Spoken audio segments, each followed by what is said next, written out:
Well, good morning and welcome to Around the World in 274 Days. This morning we put in the port at Naples, Italy, and we are waiting to go into Pompeii. I was here a couple times many years ago, so it'll be fun to see the changes. And Laura's never been here, so it'll be good to see her reaction to the place. We are walking through the main gate of Pompeii.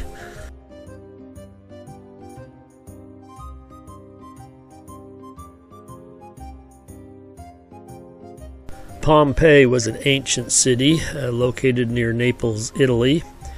It, along with Herculaneum and the surrounding areas, was buried under 13 to 20 feet of volcanic ash and pumice as a result of the eruption of Mount Vesuvius in 79 AD.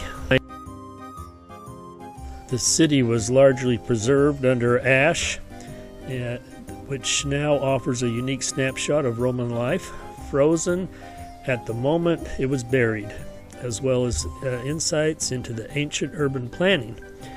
It was a wealthy town of around 20,000 residents at the time it was destroyed, and it only took about 2 to 3 days and the city was wiped off the map. The archaeological dig of this place to get rid of all that ash must have been phenomenal.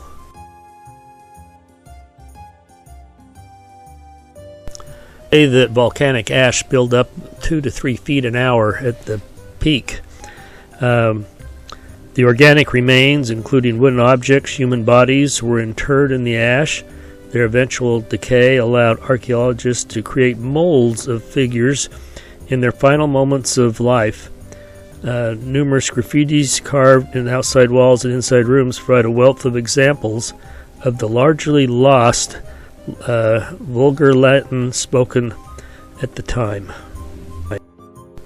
So these human forms that you see is actually plaster that was formed or poured into the voids left by burning and decaying bodies.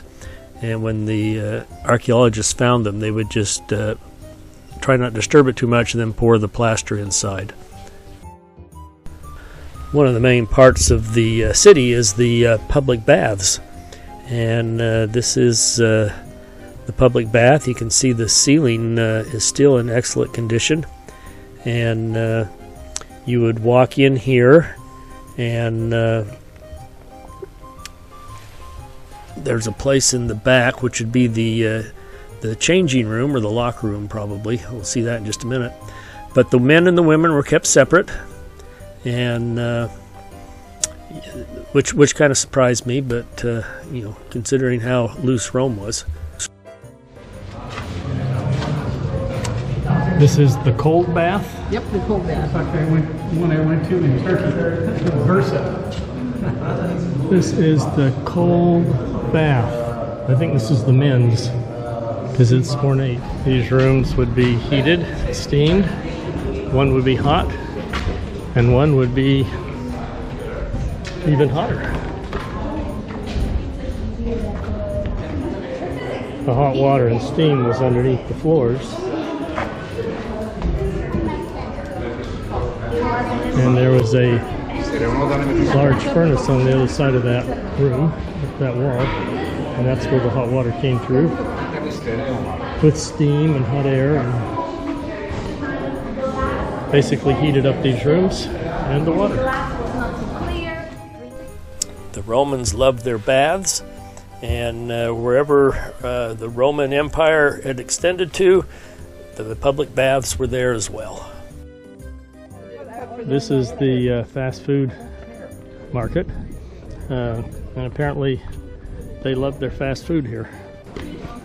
And we're going across the main streets. Interesting, the wagons and horses went up and down, which was full of sewer. The wagon wheels would go between the rocks. I imagine the odor was rather spectacular,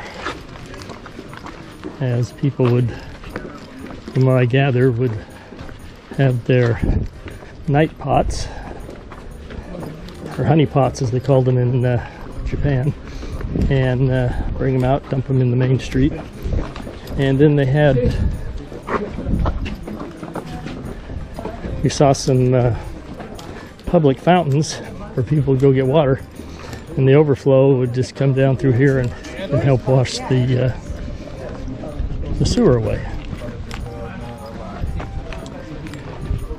And it's interesting that as advanced as the Romans were in bringing water in with their aqueducts and using lead pipes here, their method of sewage disposal was about as primitive as you can get. The only thing worse would be going behind the house and doing your business in the backyard and leaving it. This is inside the home of a wealthy Roman or Roman leader. Water was collected down there underneath. There's a cistern. And, there's a kind of an atrium type place. You still see some paintings on the wall.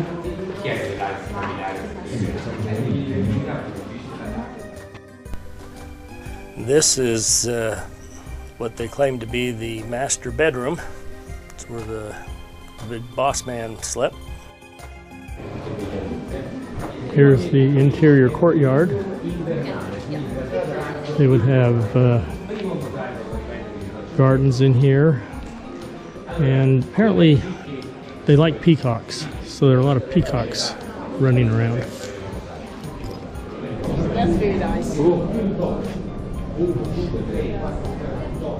Their personal bath, and the mosaics on the floor. These were statues honoring their relatives, and beautiful artwork.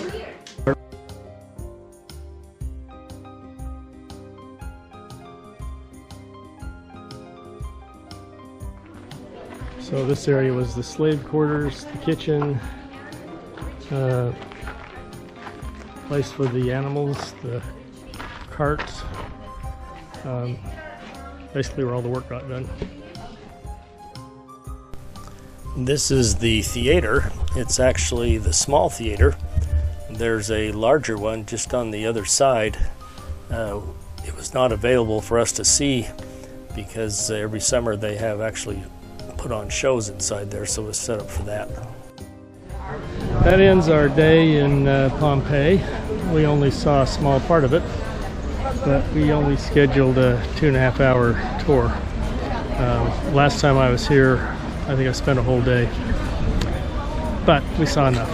So we'll go back to Naples, maybe walk around there a little bit, and then tonight I'll try and put a video together and get ready for our trip to Rome. See you later. If you liked our video, please hit the like button and subscribe to our channel, Around the World in 274 Days. And be sure to hit the notification bell so you're notified every time we post a new video. Thanks for watching.